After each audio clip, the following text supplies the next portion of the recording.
The transport ship shook hard as it entered the atmosphere of the alien world. Marcus Cole held tight to his seat and watched through the small window as fire danced across the hull. He was not supposed to be here. No human was supposed to be here. 3 weeks ago, Marcus had been a simple engineer on the research station Delta 7. He fixed broken machines and kept the life support systems running. It was boring work, but he liked it. Then the distress signal came through on a frequency that should not exist. The signal was not human. It was not from any known species in the galactic community. It was old and strange and desperate. Most of the crew wanted to ignore it. Marcus did not. He traced the signal back to a star system that appeared on no map. When he showed his findings to Captain Rodriguez, she told him to forget about it. But Marcus could not forget. The signal played in his head at night. It sounded like someone crying for help. So he did something stupid. He took a shuttle and followed the signal alone. Now he was crashing through the atmosphere of a planet that glowed purple and green beneath strange clouds. The shuttle computer was screaming warnings at him. Systems were failing one by one. Marcus did not know if he would survive the landing. The ground came up fast. Marcus pulled hard on the controls and managed to level out at the last moment. The shuttle hit the dirt and bounced 3 times before sliding to a stop in what looked like a field of silver grass. Steam rose from the damaged hull. Marcus sat in his seat for a long moment. His hands were shaking. He was alive. Somehow he was alive. When he finally opened the shuttle door and stepped outside, he found a world unlike anything he had ever seen. The sky was the color of rust. 3 moons hung low on the horizon, each one a different shade of blue.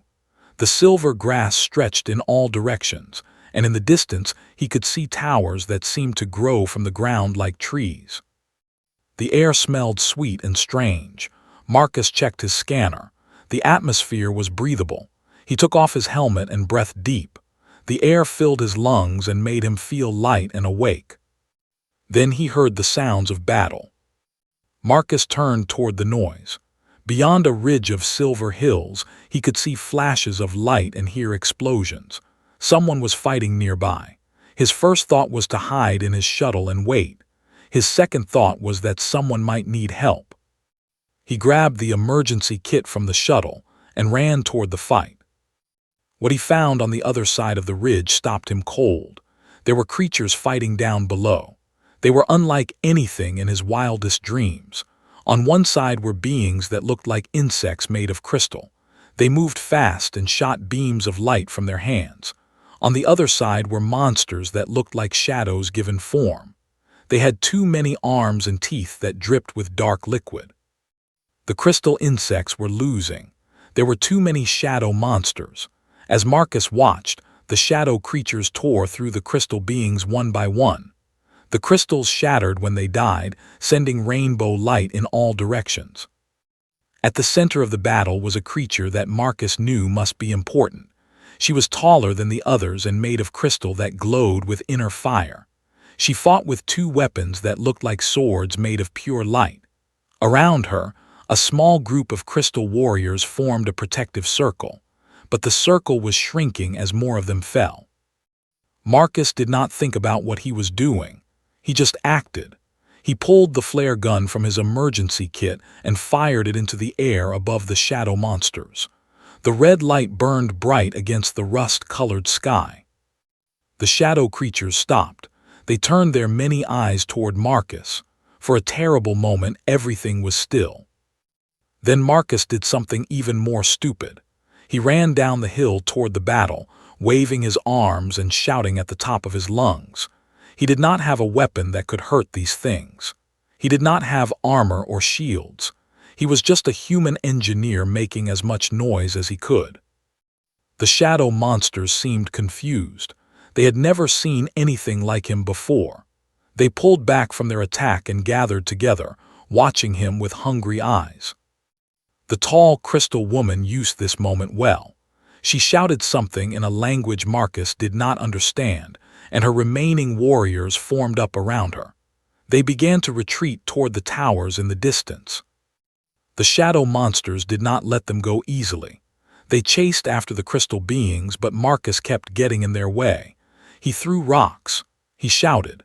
He waved burning pieces of cloth from his kit. The shadows kept trying to go around him, but he was always there, being annoying and loud and impossible to ignore. One of the shadow creatures finally decided to kill him. It rushed toward Marcus with all its arms reaching out. Marcus could see his death coming. He closed his eyes. The blow never landed. When Marcus opened his eyes, the tall crystal woman was standing in front of him. Her light sword had cut the shadow monster in half. Dark liquid sprayed across the silver grass. She turned to look at Marcus. Her face was strange and beautiful, made of crystal that shifted and sparkled. Her eyes were like diamonds filled with stars. She spoke words he did not understand, but her voice sounded like music. More shadow monsters were coming. The crystal woman grabbed Marcus by the arm and pulled him along as she ran. Her grip was strong but gentle. Her crystal skin was warm to the touch. They ran through the silver grass toward the distant towers. The other crystal warriors ran with them, forming a protective group around their leader and the strange, soft creature she had chosen to save. Marcus ran as fast as he could. His human legs were short compared to the crystal beings, but fear gave him speed. Behind them, the shadow monsters howled with rage and hunger. The towers were closer now. Marcus could see that they were not buildings at all, but living things. They were giant plants made of metal and glass, reaching up toward the rust-colored sky. At the base of the largest tower was a gate that glowed with blue light. They reached the gate just as the shadow monsters caught up. The crystal warriors turned to fight, holding back the enemy while their queen and the strange alien she carried pushed through the blue light.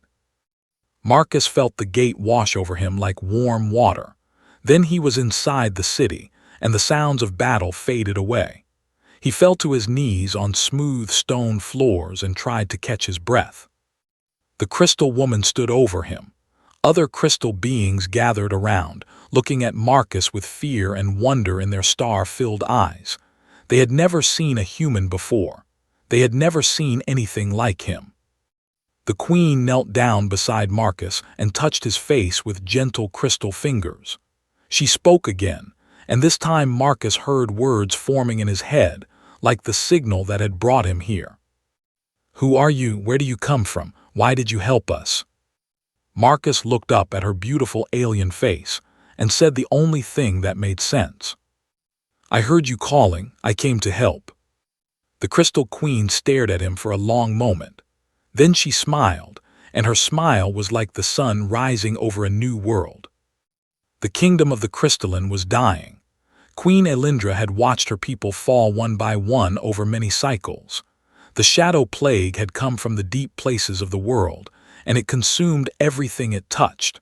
Her warriors were brave and strong, but they could not fight an enemy that grew stronger with each battle. Now she sat in her throne room and looked at the strange creature that had fallen from the sky. He called himself Marcus Cole. He was soft and weak compared to her people. His skin was not crystal but some kind of flexible material that bruised and bled. He had no natural weapons, no hard shell, no inner light.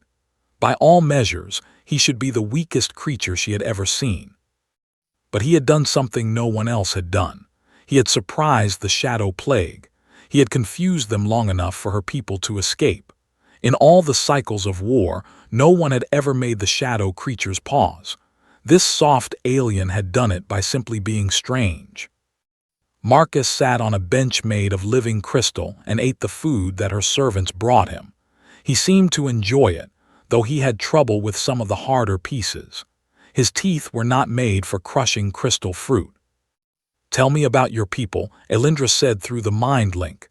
"Tell me about humans." Marcus wiped his mouth and thought for a moment. "Humans are pretty simple," he said out loud. He did not seem comfortable speaking through thoughts. "We build things, we fix things, we explore, we get into trouble. Your people explore the stars." Marcus nodded. "We have been traveling between stars for about 300 years now. We have met other species, made friends with some, made enemies with others, the usual stuff. Elindra leaned forward on her throne. And do humans fight? Do they have warriors? Marcus laughed, but there was sadness in the sound. Humans have been fighting since we first learned to pick up rocks. We fight each other. We fight aliens. We fight anything that threatens us. Some people say fighting is the only thing we are really good at. This interested Elindra greatly. Her people were not natural fighters. The crystalline were builders and singers and thinkers. They had created great works of art and music and science. But when the shadow plague came, they had not known how to defend themselves. They learned fast, but not fast enough. The shadow creatures, she said. They are called the devouring in our language. They have been spreading through our world for many cycles. We do not know where they came from or how to stop them. They consume our people and use our energy to make more of themselves. Marcus looked troubled. That sounds like a pretty big problem. It is the end of everything, Elindra said simply. When the last crystalline falls, the devouring will consume this world completely. Then they will find a way to spread to other worlds, other stars. They are pure hunger. They will never stop. Marcus stood up and walked to the window. Outside, the city of crystal towers stretched beneath the rust-colored sky. It was beautiful in a way that made his heart hurt. He had seen many alien worlds, but none as strange and lovely as this one. "How can I help?" he asked. Elindra was surprised by the question. She had expected him to ask how he could escape, how he could get back to his own people, but this human wanted to help. "I do not know if you can help," she admitted. "You are one creature. The devouring are many thousands. Our army has been fighting them for cycles, and we are losing." Marcus turned to face her. "Tell me about the devouring, everything you know." So Elindra told him. She explained how the shadow creatures had first appeared in the deep caves beneath the mountains, how they had spread slowly at first, then faster as they consumed more crystalline. She told him about their weaknesses, which were few. Bright light could slow them down. Extreme heat could hurt them, but they adapted quickly to any weapon used against them too many times. Marcus listened carefully. He asked questions that showed he understood what she was telling him. He was smarter than he looked, this soft alien engineer. When Elindra finished her explanation, Marcus was quiet for a long time. Then he said something that changed everything. "Your people build things. What kind of power sources do you use?" Elindra did not understand why this mattered, but she answered anyway. "We use the light of our inner crystals. Each crystalline carries a small sun inside them. We can combine our lights to power our machines." Marcus nodded slowly. "And the machines in those towers outside, what do they do?" "They grow food, they clean water, they regulate the temperature of the city. They are life machines." "Could they do other things?" Marcus asked. "If you changed how they work?" Elindra considered this. "Our builders could modify them, yes, but why would we change our life machines during a war?" Marcus smiled, and there was something in his eyes that Elindra had not seen before. It was a look that humans called determination. Some people also called it crazy. "Because," Marcus said, "I think I have an idea." Over the next several days, Marcus worked with the crystalline builders. He could not speak their language, but through Elindra he explained his plan. The builders were confused at first. Then they were amazed. Then they were excited. Human engineering was different from crystalline engineering. The crystalline built things to be beautiful and perfect and eternal. Humans built things to work. They did not care if a machine was ugly as long as it did what it was supposed to do. This way of thinking was strange to the crystalline, but they could see the wisdom in it. Marcus wanted to turn the life machines into weapons, not just any weapons. He wanted to create a network of light sources that would cover the entire kingdom. The devouring were hurt by light. If there was light everywhere all the time, the shadow creatures would have nowhere to hide. "It is not possible," one of the builders said through Elindra. "The power needed would be enormous. We would have to use every crystal in the kingdom." Marcus shook his head. Not every crystal, just the ones you are not using. You said your people carry inner suns. What happens to that light when a crystalline dies? The builder looked uncomfortable. The light fades. It returns to the universe. Does it have to? Marcus asked. Could you capture it, store it? The builder was silent for a long moment. Then she turned to the other builders and began speaking very fast in the crystalline language. There was much argument. There was shouting. There was excitement. Finally, Elindra translated for Marcus. She says it might be possible. It goes against our beliefs about death and the natural cycle, but she thinks the technology could work. Marcus put his hand on the builder's arm. I am not asking you to disrespect the dead. I am asking you to let them keep fighting even after they fall. Their light could save the living. Is that not what any warrior would want? Elindra conveyed this message to the builder. The builder's crystal face shifted through many colors as she thought about it. Then she nodded slowly. We will try. Work began immediately. The builders modified the life machines to collect and store light. They created new devices that could capture the fading glow of fallen crystalline. They built projectors that could spread that light across wide areas. It was hard work. It was sad work. Many crystalline did not like the idea of trapping the light of the dead. But when Elindra spoke to her people about the plan, most of them agreed to support it. They were facing extinction. Desperate times required desperate measures.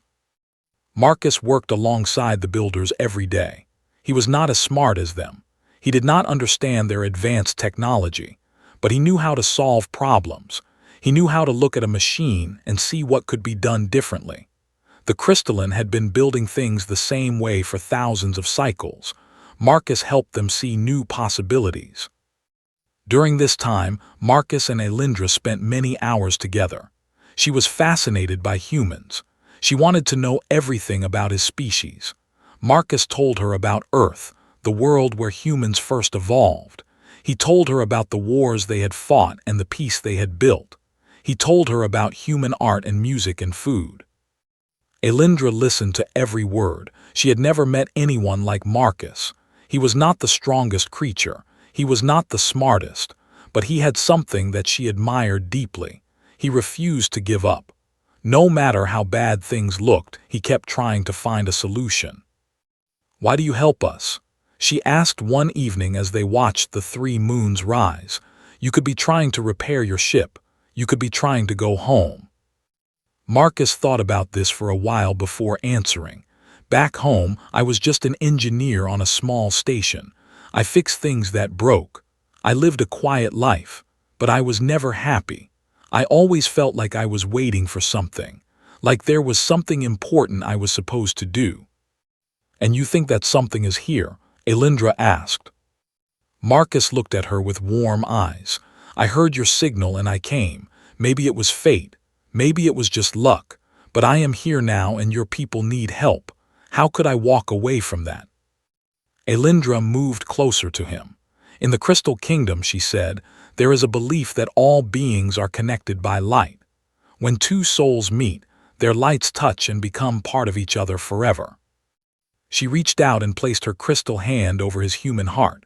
I feel your light, Marcus Cole. It is strange and soft and warm, but it is also strong, stronger than you know. Marcus covered her hand with his own. Then let me use that strength to help your people. Let me prove that humans are worth knowing. Elindra smiled her sunrise smile. You have already proven that, she said. Now prove that we can win. The day of the final battle came faster than anyone expected. The Devouring had gathered a great army and was marching toward the Crystal City. Scouts reported that the shadow creatures numbered in the hundreds of thousands. It was the largest force they had ever assembled. The Crystal Warriors prepared for what they believed would be their last stand. They sharpened their light blades and polished their armor. They said goodbye to their families and made peace with their gods. Marcus stood on the walls of the city and watched the dark mass approaching. The shadow army moved like a living wave of hunger and death. Even from this distance, He could feel their terrible presence. "Is the network ready?" he asked the head builder. She nodded, her crystal face grave. "Ready as it can be. We have not had time to test it properly. There is no guarantee it will work." "It will work," Marcus said. He was not sure if he believed it, but he needed to believe it. They all did. Elindra joined him on the wall. She was wearing battle armor that made her look like a goddess of war. Her light blades hung at her sides. Her inner fire burned brighter than Marcus had ever seen. "If this is the end," she said, "I want you to know that meeting you has been the greatest gift of my life." Marcus took her hand. "It is not the end, not if I have anything to say about it." The shadow army reached the outer walls and began to climb. Crystal warriors met them with blades of light. The battle for the kingdom had begun. Marcus ran to the control center where the light network was managed.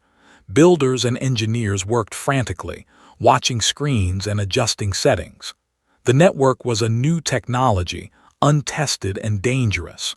One wrong move could destroy the whole system. The battle raged outside. Marcus could hear the sounds of fighting through the crystal walls. He could feel the vibrations of impact and explosion. The devouring were breaking through. Time was running out. "Power levels are holding," a builder reported. "Network stability at 70%. "We need full power," Marcus said. "Can we increase output?" The builder shook her head. "If we push too hard, the system will overload. We will lose everything." Marcus looked at the screens. He saw the map of the kingdom, with the light projectors marked as blue dots. He saw the shadow army as a spreading red stain, consuming more and more territory. The projectors were keeping them back in some areas, but not all. Then he saw something else, a pattern in how the shadows moved. They were avoiding certain paths, taking longer routes around specific points, the points where the projectors overlapped. "The overlapping zones," Marcus said. "The places where multiple projectors point at the same area. The shadows will not go near them." "Of course," the builder said. "The light is strongest there." Marcus felt his heart race. What if we overlap all of them?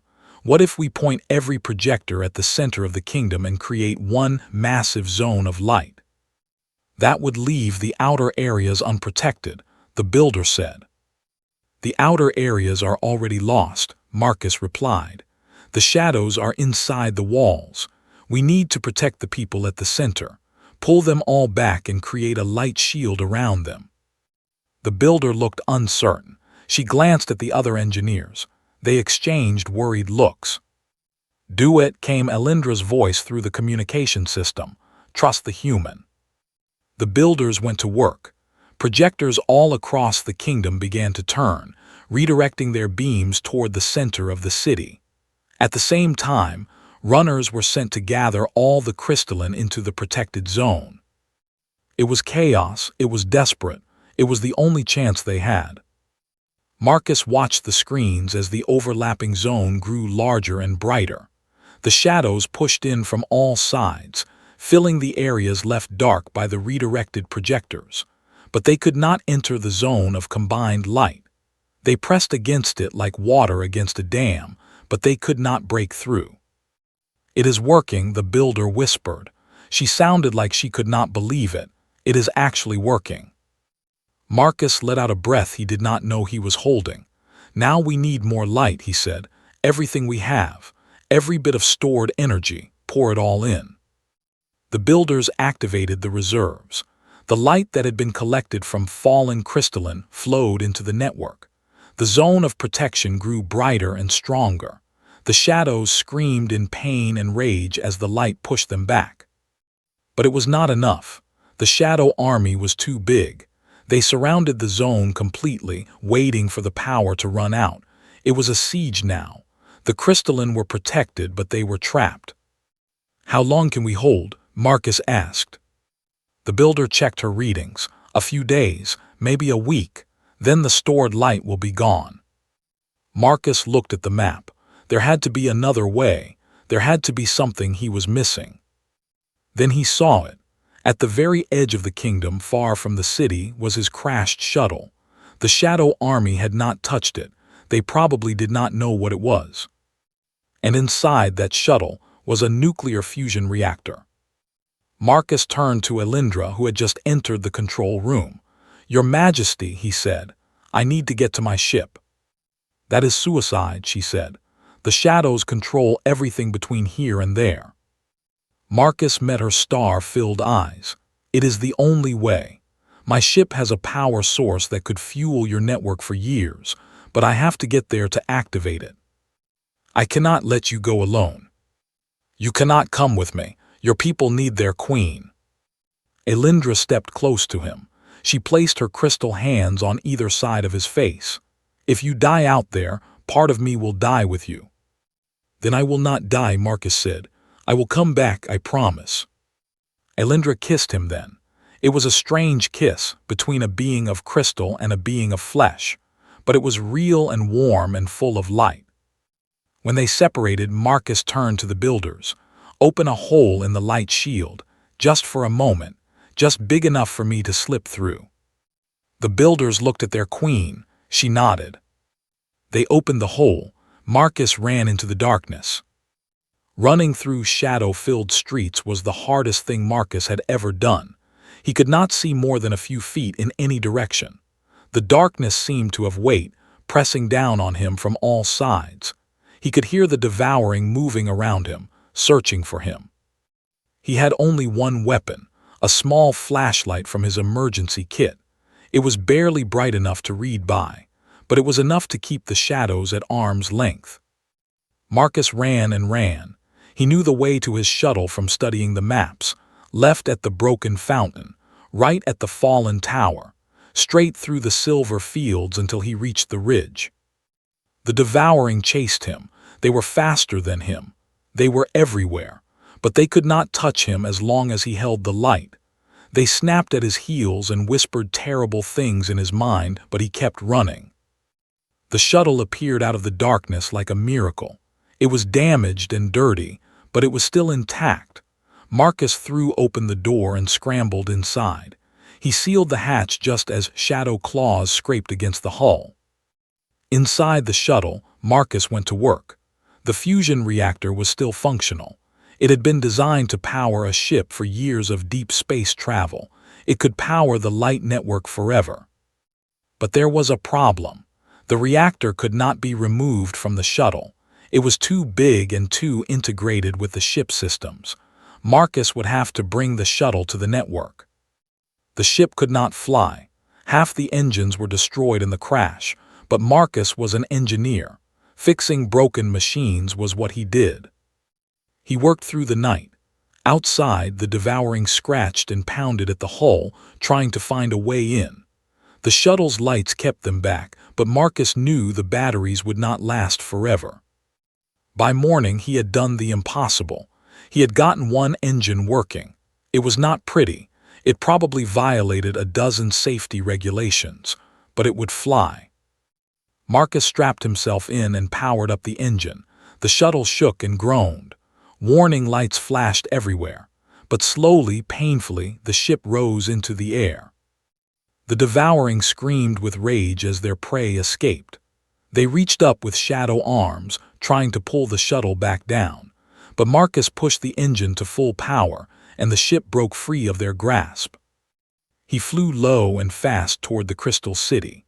The rust-colored sky was filled with swirling darkness as the Shadow Army surrounded the zone of light. From above, it looked like a single glowing island in an ocean of black. Marcus landed the shuttle in the center of the city, right in front of the control building. Crystalline gathered around, staring at the strange metal ship that had fallen from the sky.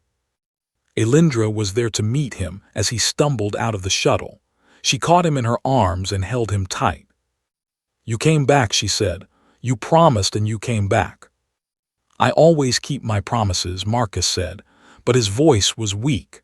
The night of work and terror had taken everything out of him. The builders quickly connected the shuttle's fusion reactor to the light network.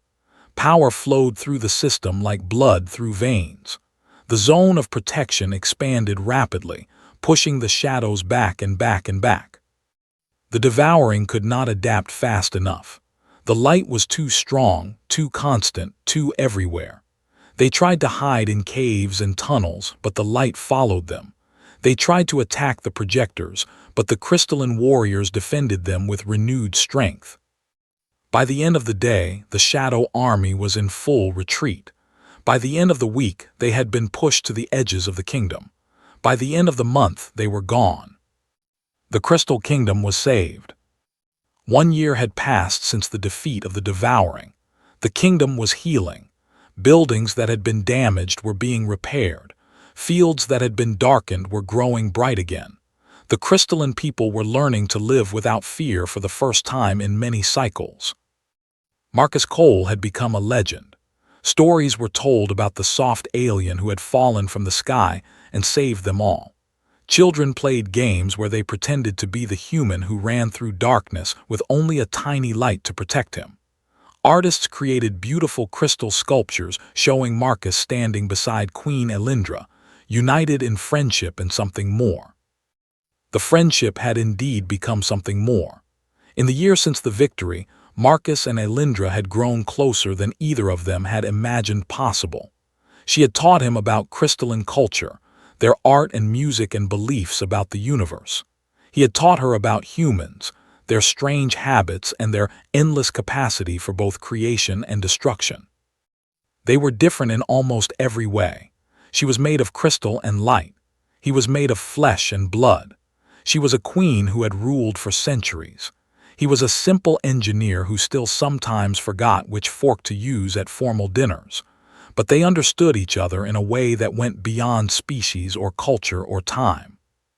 On this day, 1 year after the victory, Elindra had called a great gathering. Every crystalline in the kingdom was invited to the central plaza of the capital city. They came by the thousands, filling the streets with their glittering bodies. The 3 blue moons hung low in the rust-colored sky, and the air hummed with anticipation. Marcus stood beside Elindra on the steps of the royal palace. He was wearing formal clothes that the crystalline tailors had made for him. They were designed to look like crystalline armor but soft enough for human skin. He felt out of place, as he often did at these events, but Elindra's hand in his gave him courage. "People of the kingdom," Elindra said, her voice carrying to every corner of the plaza through the crystal amplifiers. 1 year ago we faced extinction. The devouring had nearly consumed us. Our light was fading. Our hope was gone. The crowd was silent, remembering those dark days. Then a stranger came to us, Elindra continued. A being unlike any we had ever seen. Soft where we are hard, small where we are tall, but inside him burned a light brighter than any crystal. She turned to look at Marcus, and her star-filled eyes were full of love. Marcus Cole saved our kingdom, not with strength or power, but with ingenuity and courage. He showed us that victory is possible even when everything seems lost. He taught us that sometimes the greatest heroes come from the most unexpected places. The crowd began to cheer. The sound was like music, thousands of crystal voices ringing together in harmony. Elindra raised her hand for silence. "But I have not called you here only to honor the past. I have called you here to speak of the future." She stepped forward, and her inner light blazed brighter.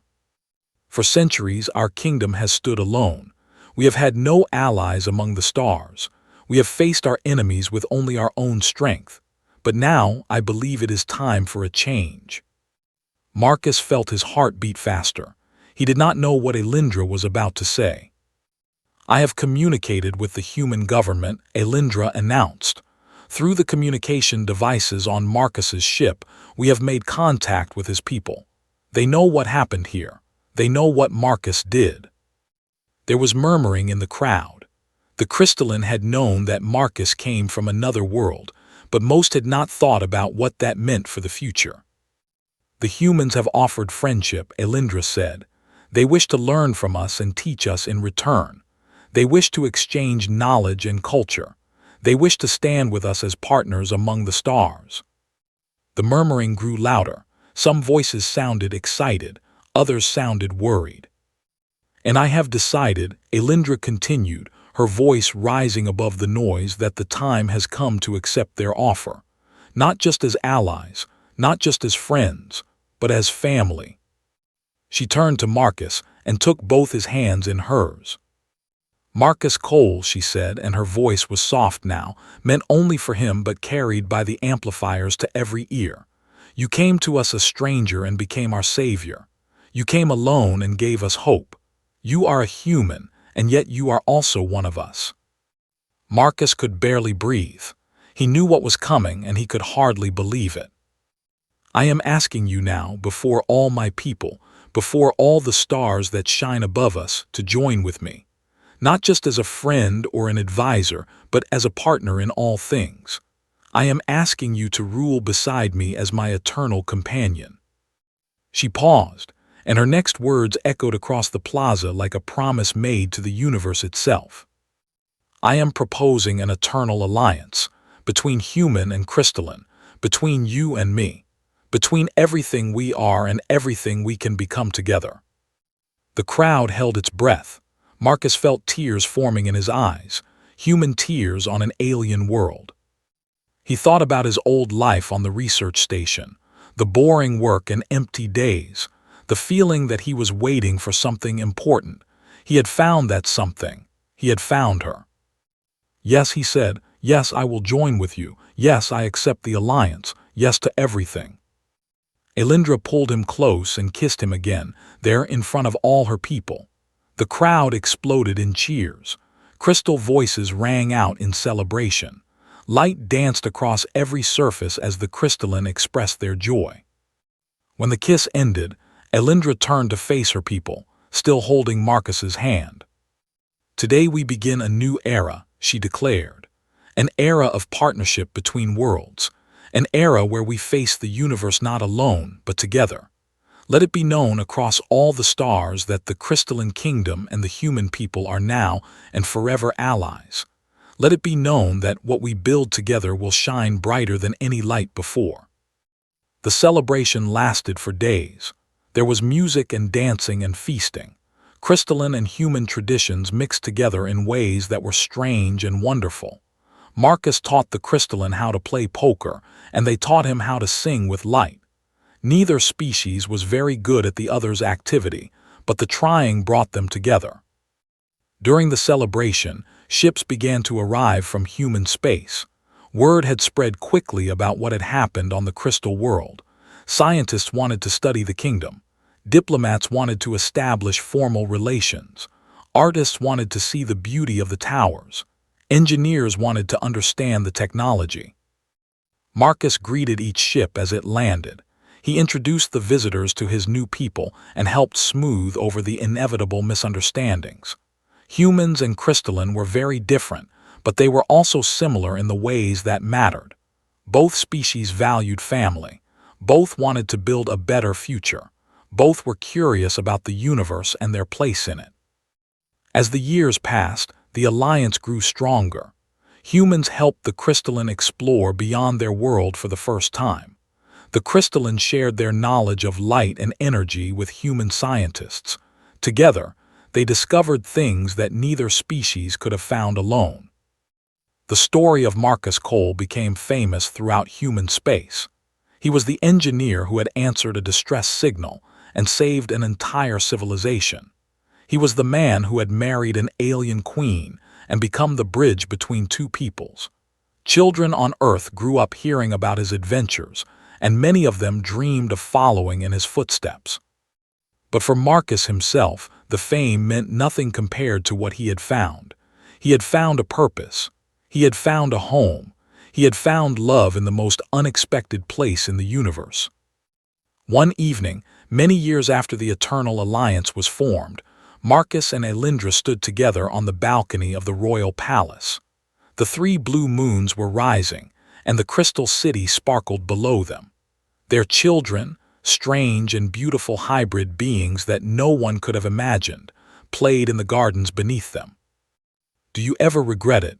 Elindra asked, "leaving your old life behind, staying here instead of returning home.